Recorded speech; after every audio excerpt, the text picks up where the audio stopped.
سب سے پہلے روزہ چھوڑنے کے اعذار سے میں اس کا آغاز کروں گا کہ کچھ ایسے عذر ہوتے ہیں جس کی بنا پر اگرچہ روزہ فرض ہے لیکن شریعت اجازت دیتی ہے کہ روزہ چھوڑ دیا جائے۔ ان میں سے سب سے پہلا عذر ہوتا ہے سفر۔ پہلے سفر کی تعریف، شرعی سفر کی تعریف یاد رکھیے گا کہ اگر کوئی اپنے شہر کی حدود سے باہر نکل جائے اور ارادہ یہ ہو کہ کم از کم 92 کلومیٹر دور جاؤں گا تو وہ شرعی طور پہ مسافر ہو جاتا ہے۔ یعنی اس میں دو شرطیں ہیں، شہر کی حدود سے باہر نکلنا اور یہ ارادہ کہ کم از کم 92 کلومیٹر دور جاؤں گا، وہ شرعی مسافر ہو جائے گا۔ اب یہ اس وقت تک شرعی مسافر ہے جب تک یہ سفر کرتے ہوئے کسی شہر میں داخل نہیں ہوتا۔ شہر میں داخل ہونے کے بعد دیکھیں گے وہ شہر ہے کیا۔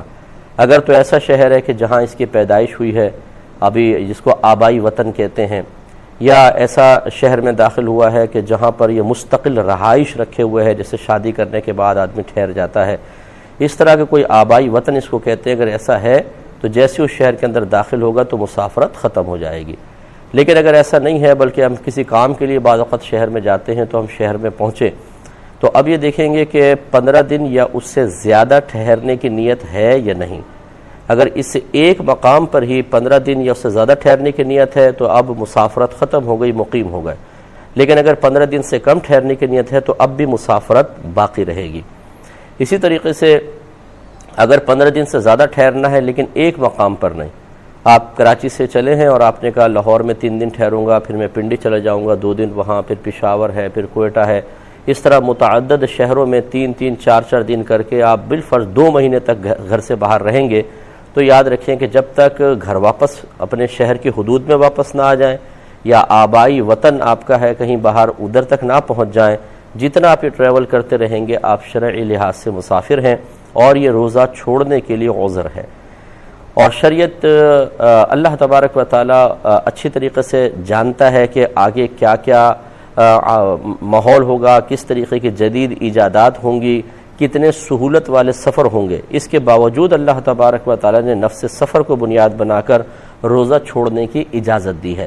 لہٰذا آپ کو یہ نہیں کہہ سکتا کہ جی جہاز کا سفر تو بڑا آسان سا ہوتا ہے لہٰذا روزہ رکھنا چاہیے۔ ہم اپنی عقل سے کوئی مسئلہ حل نہیں کر سکتے ہیں، اللہ تعالیٰ عالم الغیب ہے، وہ جانتا ہے قیامت تک کیا کچھ ہوگا، اس کے باوجود اس نے رخصت دی ہے تو بہرحال کوئی اس رخصت سے فائدہ اٹھا سکتا ہے۔ لیکن روزہ رکھنا ہمارے حق میں روزہ چھوڑنے سے کہیں زیادہ بہتر ہے۔ اگر کوئی دوران سفر بھی روزہ رکھنا چاہے تو رکھے، یہ افضل ہے، لیکن اگر وہ ترک کر دیتا ہے تو گناہگار نہیں ہوگا۔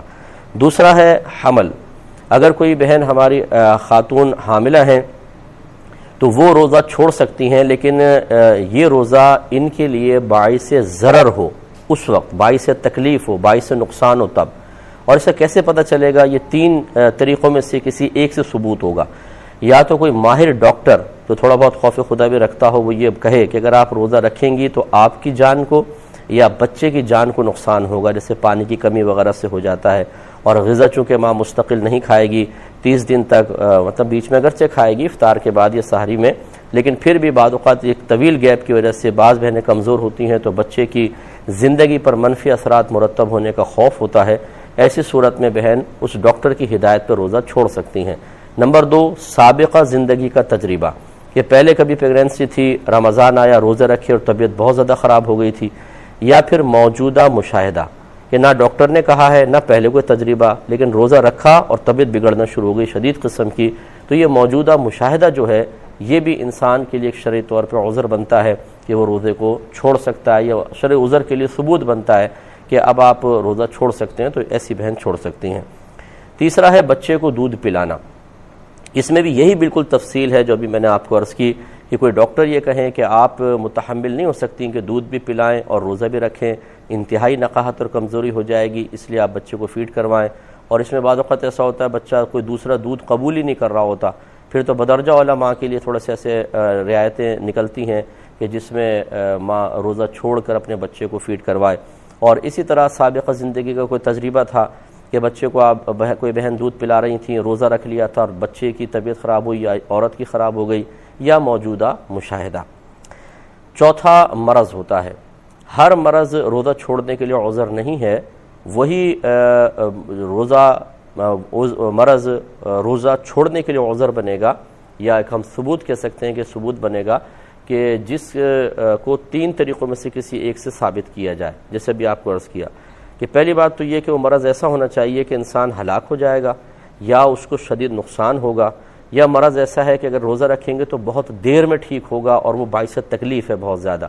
تو ایسی صورت میں روزہ چھوڑ سکتے ہیں، لیکن وہی بات ہوگی کہ ڈاکٹر مشورہ دے تب، یا آپ کا سابقہ زندگی کا تجربہ تھا یا موجودہ مشاہدہ تھا، تب روزہ چھوڑا جا سکتا ہے. یہ جو بعض لوگ صرف تھوڑا سا آنکھ میں درد ہوا، تھوڑا سر میں درد ہوا اور چھوڑ دیتے ہیں، یہ صحیح نہیں ہے. 5واں ہے بڑھاپا. اگر کوئی بہت زیادہ بوڑھا ہو چکا ہے، مرد ہیں یا خاتون ہیں، اور وہ اپنے بڑھاپے کی نقاہت کی وجہ سے روزہ نہیں رکھ سکتے، تو ان کو بھی روزہ چھوڑنے کی اجازت ہے. اب اگر آئندہ کبھی زندگی میں افاقے کی امید ہو کہ شاید طاقت آ جائے تو پھر آئندہ زندگی میں قضا کریں گے، اور اگر امید نہیں ہے کہ اب یہ کمزوری ختم ہوگی بلکہ جیسے جیسے ارذل العمر میں آدمی جاتا ہے تو اس کے بڑھنے کے ہی روشن امکانات ہوتے ہیں، تو ایسی صورت میں وہ روزے کا فدیہ دے سکتے ہیں. لیکن وہ بات کی بحث ہے، ابھی تو یہ ہے کہ یہ بڑھاپا بھی روزہ چھوڑنے کے لیے عذر بن سکتا ہے. ہاں اگر کوئی ایسے، ہم نے دیکھا ہے اپنی آنکھوں سے بہت سے بوڑھے اور ہماری بزرگ خواتین روزہ رکھتے ہیں کمزوریوں کے باوجود، اور ان میں اللہ تعالیٰ روحانی طاقت اور ہمت پیدا کر دیتا ہے اور وہ آسانی سے روزے پورے کر لیتے ہیں. تو لہٰذا اگر کوئی ہمت رکھتا ہے تو بہت اچھی بات ہے، رکھ لے، روزہ رکھے. اگر نہیں رکھتا تو بہرحال بڑھاپا روزہ چھوڑنے کے لیے عذر بنتا ہے. 8واں ہے کہ 8واں اور کچھ اور بھی ہے، میں عرض کرتا ہوں، لیکن ایک کالر منتظر ہیں، پہلے سائل سے کال لے لیتے ہیں، پھر اس کے بعد انشاءاللہ اپنا یہ مسائل کا سلسلہ کنٹینیو رکھیں گے. السلام علیکم. السلام علیکم. جی بولیے. جی میرا مسئلہ یہ ہے کہ ایک ضعیف العمر بیوہ ہے، ان کی خدمت خیال کرنے والا کوئی بھی نہیں ہے. وہ اپنے روزوں کا کفارہ کتنا دے سکتی ہے؟ کیونکہ وہ روزے رکھنے کی اس میں ہمت بھی نہیں ہے اور اسے سنبھالنے والا بھی کوئی نہیں ہے. جی جی بس یہی مجھے پوچھنا تھا کہ ایک ان کا روزے کا کفارہ کتنا ہوگا. چلیں میں بتاتا ہوں انشاءاللہ. اور بس یہی ہے سر.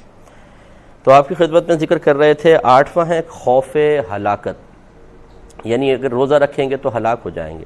یہ ہوتا ہے کہ جو بہت ہی کمزور قسم کا شخص ہوتا ہے بیچارہ، بہت ہی کمزور، کہ اگر وہ روزہ رکھے گا تو سانس ہی بند ہو جائے گا اس کا اور عقل معاف ہو جائے گی بالکل. تو خوف ہلاکت ہو، خوف ہلاکت عقل ہو کہ عقل معاف ہو جائے گی، مخبوط الحواس پاگل سا ہو جائے گا، تو ایسے لوگوں کے لیے بھی یہ شرعی طور پر اجازت ہوتی ہے کہ وہ روزہ چھوڑ دیں. لیکن اس کے لیے بھی اسی طرح پہلے اچھی طرح اطمینان قلب درکار ہے، اچھی طرح اس کے ثبوت حاصل کیے جائیں. کوئی ڈاکٹر یہ کہے کہ بھئی آپ متحمل نہیں ہو سکتے روزے کے، یا سابقہ زندگی کا تجربہ تھا کہ روزہ رکھا اور ہاتھوں میں آ گئے، یا موجودہ مشاہدہ ہے کہ روزہ رکھا اور تڑپنے لگا آدمی اور ایسی حالت خراب ہو گئی، منہ میں پانی ڈال رہے ہیں، آنکھیں بند ہو گئی، بے ہوشی طاری ہو گئی، تو ایسا ایسی کمزوری یہ شرعی طور پر عذر بنتی ہے. ایک عذر ہوتا ہے اکراہ، کسی نے گن پوائنٹ پر مجبور کر دیا ہے کہ وہ روزہ نہیں رکھے گا اور یقین ہے کہ جو یہ کہہ رہا ہے وہ کر گزرے گا. مثلا کسی نے کہا کہ اگر تم نے روزہ رکھا تو میں گولی مار دوں گا، اور ہے وہ پاگل اور خپتی قسم کا اور پتہ ہے کہ اگر روزہ رکھیں گے تو واقعی گولی مار دے گا. تو اب یہ اس کی شرارت سے اور اپنی جان جانے کے خوف کی وجہ سے جان بچانے کے لیے روزہ ترک کرنا شرعی طور پر جائز ہو جائے گا. ایک کالر ہمارے ساتھ ہیں، پہلے کال لیتے ہیں. السلام علیکم. ہاں جی السلام علیکم. جی وعلیکم السلام. جی بھائی میرے نا 3-4 سوال ہیں. بولیے.